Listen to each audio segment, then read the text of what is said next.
Hello, welcome to today's tutorial. Today we are going to talk about one of the decisions that you will want to think about early on in your writing project. And I've noticed that a lot of writers don't sometimes give it very much thought, and that is voice, so point of view, POV, and the tense, whether you're writing in the present tense or the past tense. So again, I like when I was writing my first book, I didn't give it a whole lot of thought until I was uh, into it a ways. I mean, I kind of decided, but I found that I was just doing it more out of intuition than in many ways a conscious thought. There came a point when I had to decide. So basically, as backstory, I was writing my mother's life story in the first person in her voice.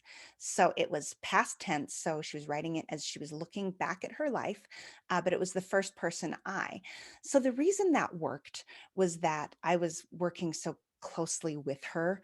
We were writing, I would write a section and then she would read it and give feedback. And I knew her really well. So it was easier for me to write in her voice. And I guess in the end, the voice in the book, my mom is a narrator in this almost like novel. It, the voice there is kind of like a blend between hers and mine. In other words, the personality and the cadence and the way that it sounds. So right off the bat, I guess I want to delineate between when we talk about voice, there are kind of two ideas here. One is your cadence, the words that you choose, whether you have long sentences or short ones, whether you use slang, the era that from which you come. So, like for example, the voice of a cowboy rancher in 1953 would be very different than a New York socialite in 1979. Um, Very different personalities, slang worlds, and that would come across through the voice. Then there's just sort of again, the natural way that you write and gaining confidence in your own voice as a writer. What I'm talking about today, however, is the very technical idea of writing in the first person or the third person, and then the tense, present tense or past tense. So let's first focus on point of view, first person I. And I'm going to shift gears. I have some slides I just want to walk through for a minute, and then we will go through some examples. All right, so I'm going to do a slideshow presenter view. Uh, okay, actually, I don't want presenter view. I want, mm, it's fine. It's fine. We'll keep the presenter view up. So the first person I is probably the most natural way to write your own story. Um, Actually, I don't like that view. Sorry to, it's kind of wonky, but I don't know why this part is always hard. The shifting to PowerPoint. Okay, we're on PowerPoint, and I'm going to do a present play from the current slide. That's what we want. All right. Pardon that little interruption. Okay. So if you're writing your own life story, such as an autobiography, a memoir, a life story, or a short vignette about yourself, you will want to write it almost always in the first person I voice. Sometimes you, like in the case of my mother's book, I was actually writing it in her voice. So she was the narrator, but I was the ghostwriter. So in that case, it was still the first person, but I was writing it for my mother. So as I wrote, I had to write I, but I was writing almost as though it were a novel and I were the novelist and I was writing my character who was my mother. So that's pretty straightforward in almost all cases. If you're writing your own story, it's going to be the first person. I mean, doesn't that seem like it would be weird to write the third person, like write like a like a biography in the third person, but it's about yourself? Yeah, that seems a little weird. So the third person is they, she, he, and that is most often written like in a historic book. I was talking to another writer about David McCullough, one of the most famous historical writers, one of the most recent books, David Adams, that he wrote in the third person, but used a lot of excerpts, letters, that sort of thing, so he could get John Adams and Abigail's real personality and voice, but doing it through letters. So if you want to keep some emotional distance, if you want to make it more historically kind of appropriate, it would be the third person they. There is such thing as this, well, technically there's such thing as the second person, but it's not really a thing. You can look it up. It's first person or third person. So the next decision is whether to write in the past tense or the present tense. Now, I will just get this out there that in almost all cases, you're going to write in the past tense. To write it in the present tense, it is done. There are some beautiful examples of this, especially in more modern literature. Two examples that come to mind are Aaron Ralston's Between a Rock and a Hard Place. In the part where he's in the canyon, he writes all of that in the first person present tense. So he's writing the scene as it unfolds right before him. I'll talk about that more in just a second. Another great example of this is John McCourt's Angela's Ashes. He writes that all in the first person with just rich language from Ireland. It's a wonderful book and a great example of writing a memoir in the present tense. But it's tricky. And unless you're a pretty good writer and unless you maybe have an editor that can help you with this, it's hard to do. It's hard to pull off and have it sound authentic. And it's hard to stay in that voice all the time because we just don't typically talk that way.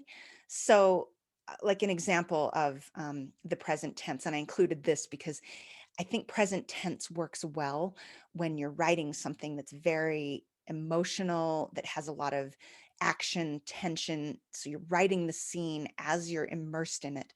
So Aaron Ralston, writing about being in the canyon, he'd say something like, I look up and see the birds swirling above me as though to, I don't know, I'm totally making this up. I pick up my water bottle and there are only 3 drops in it. And I think dot, dot, dot. Again, I'm completely making that up. But you see that he's writing, I am, I see, I watch, and the scene happens through his eyes all around him. And it does give you this great sense of drama and immediacy. So it can be great, but I would be willing to bet that Aaron Ralston had a ghostwriter and a good one at that because it was a bestseller for a reason. It's well done. So so that's just a high level overview. So I guess just to remind you, well, no, I'm just going to go into some examples. So I'll stop the screen share and I just want to share a few examples here. One, so let's start with a kind of an easy one. This is Educated by Tara Westover. This was a New York Times bestseller. She's a very good writer, and she writes her memoir in the first person past tense. It's the easiest way to do it. It's the most straightforward way of doing it. And here you can see how it's done well. This is page 161. A few days later, Dad came home with the most frightening machine I've ever seen. He called it the shear. At first glance, it appeared to be a 3-ton pair of scissors, and this turned out to be exactly what it was. The blades were made of dense iron, 12 inches thick and 5 feet across. They cut not by sharpness, but by force and mass. They bit down, their great jaws propelled by a heavy piston attached to a large iron wheel. The wheel was animated by a belt and motor, which meant that if something got caught in the machine, it would take anywhere from 30 seconds to a minute to stop the wheel and halt the blades. Up and down they roared, louder than a passing train as they chewed through iron as thick as a man's arm. The iron wasn't being cut so much as snapped. Sometimes it would buck, propelling whoever was holding it toward the dull, chomping blades. Her story has mortal danger on every page, practically. And there's a reason why it's so gripping. You cannot wait to learn what is going to happen with the shear. Talk about foreshadowing and drama. But you see, a few days later, Dad came home with the most frightening machine I have ever seen. So all of those words, past tense, you hear the word I in there, and you hear the words in the past tense. So great example, first person past tense. Here is another good example in the first person. So this is a friend of mine. His name is Darren Perry, and he is, this book is The Bear River Massacre, A Shoshone History. He has been the chairman of the Shoshone Nation. He is a descendant of Chief Sagwitch, whose family and tribe were massacred in the infamous Bear River Massacre. And he is writing the history of his people. And so this is, you would think of this as a piece of history, historic story. But he's writing about his own people, and he's writing as his own narrator. So it's actually written in the first person past tense. And this can be a great way of writing a story about the past where you want to give some commentary. I love doing this if I'm writing a story about my own family, where the story is part of me and I want to talk about it through my own perspective and my own relationship to the story, what it means to me, etc. So if you want to write a story, maybe you don't know a lot of the details, and the only way of filling in authentically some of the questions and commentary around it would be to have a narrator and disclose yourself as the narrator and your relationship to the story. It can just be a really fun way of doing that. Otherwise, you kind of risk overstepping and stating things as fact that may not be fact. So here is an example of Darren writing about his people. So just like a quick example. Let's see. I had the page and then it came out. So here's on page 13. Darren says, my people, the Northwestern Shoshone, have always lived in northern Utah and southeastern Idaho, and particularly the Bear River Valley. They were nomadic hunter-gatherers and fishermen traveling off into eastern and northern Nevada. So he goes on. But you hear him saying, my people, but he's talking about his people. So you know right off the bat that he's going to be part of the story here. And then like later you really get, that's just a great example of including your own story interwoven with the history. So here on page 23, he says, one day, as I shared my Shoshone culture with the group of second graders, a young girl asked me, what do you have to do to be chief? I had been introduced by her teacher as the chairman of the Shoshone Nation, but the title of chairman meant nothing to the young girl, so I told them that I was really the chief, a real live Indian chief.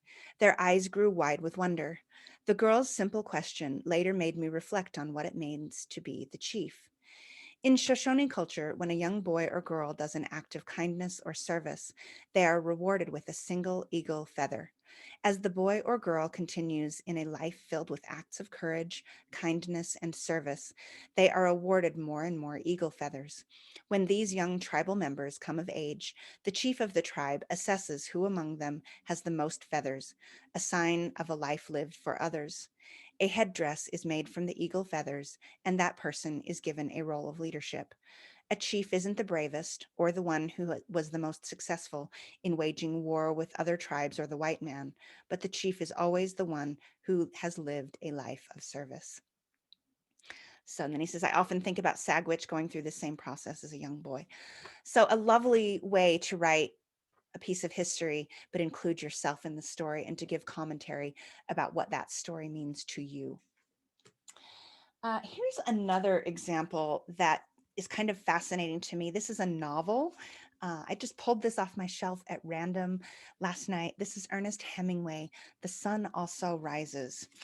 And so this is a novel. It is written in the first person past tense, but there are some interesting uh, things going on with the language here, and I'm going to read this on page 14. It was a warm spring night, and I sat at a table on the terrace of the Neapolitan after Robert had gone, watching it get dark and the electric signs come on, and the red and green stop and go traffic signal, and the crowd going by, and the horse cabs clippity clipping along the edge of the solid taxi traffic. And then he goes by, he keeps going on. So watched a good looking girl walk past from the table, and I watched her go up the street and lost sight of her. So this is first person, past tense. It's a novel. So he's creating a character, writing in the voice of that character, voice as in perspective, personality, etc. But there's something so, again, immediate about the way he describes this scene. It's watching it get dark and the electric signs come on. So he starts with, "It was a warm spring night, and I sat." Okay, so you hear the word I, and you hear was, and you hear sat. Both of those are past tense. But then he says, watching it get dark and the electric signs come on and the red and green stop and go traffic signal and the crowd going by. So it's kind of like he uses present tense words in the middle of that description, watching. So it does give you just gorgeous sense of the scene. I mean, you feel like you're right there with the details that he includes. I love it. I am a Hemingway fan. Here's another kind of fun example. I'm going to share this one partly because it's a plug for a book I love. This is Stephen King on Writing. The name of the book is On Writing. This is a memoir of the craft. The first half of this book is Stephen King's memoir, writing about his life, and the second half is a book about writing. It's so good. I love it. I read it every few years. I opened it and realized I'm due to read it again. But I wanted to read a little section here. It's fairly straightforward. Most of this he writes in the first person past tense. I noticed that there are a few scenes where he slips into the present tense, though, like right here. So I just opened this at random, page 26. In a funny scene, probably the first really competent scene I ever wrote, Roger sits in the living room with his old mom, the two of them mooning over the Happy Stamps catalog while the printing press runs downstairs. Do you see that? Runs, sitting. So that's present tense. So he wrote that little bit in the present tense. Great Scott, Mom says. According to the fine print, you can get anything with Happy Stamps, Roger. So I don't even remember what that's about, but he's writing that in the present tense. But then you have this lovely scene, and I'm going to read it to you for two reasons. One, because you get the idea of Stephen King's personality and a scene that happened in his life, an example of first person past tense, but it also has a great message about writing, and I think you'll enjoy it. So this is page 46 of this version. So he's a teenage boy. He has a job now working at a newspaper, and he's written a story and he takes it in to the editor, who has then written some markings on it. And he asks him a question, and he spits out the answer. He has notes, 1953, he says, and then Gould grunted and went back to work. When he finished marking my copy in the manner indicated above, there's a little illustration here. He looked up. So he looked up, right? Past tense, looked up and saw, past tense, something on my face. Okay, present tense, I think he must have mistaken it for horror. It wasn't. It was pure revelation. I wondered, why didn't English teachers ever do this? And he goes on a bit, and Gould says, I only took out the bad parts, Gould said. Most of it's pretty good. I know, I said, meaning both things. Yes, most of it was good. Okay, anyway, serviceable. And yes, he had only taken out the bad parts. I won't do it again. He laughed. If that's true, you'll never have to work for a living. You can do this instead. Do I have to explain any of these marks? No, I said. Then Gould goes on. When you write a story, you're telling yourself the story, he said. When you rewrite, your main job is taking out all the things that are not the story. Gould said something else that was interesting on the day I turned in my first two pieces. Write with the door closed, rewrite with it open. Your stuff starts out being just for you. In other words, but then it goes out. Once you know what the story is and get it right as you can anyway, it belongs to anyone else who wants to read it or criticize it. And he goes on. It's a great thought. Write with the door closed, edit with it open. First draft is for you, later drafts are for the world. So, anyway, great book. I recommend it. First person past tense. So, yeah, I think that pretty much covers it. So, typically, if you're going to write your own life story, you will write it in the first person past tense. Typically, if you're writing an like a straight up genealogy account and piece of history, you will write it in the first person, I'm sorry, the third person past tense. There are times when you may write yourself in as a narrator. Side note, I think it's important to write a disclaimer at the beginning of a book or a story about what the rules were. Like if you're writing in the first person, let them know you're writing in the first person. If you make up dialogue, let them know. I just think it's important to give some ground rules.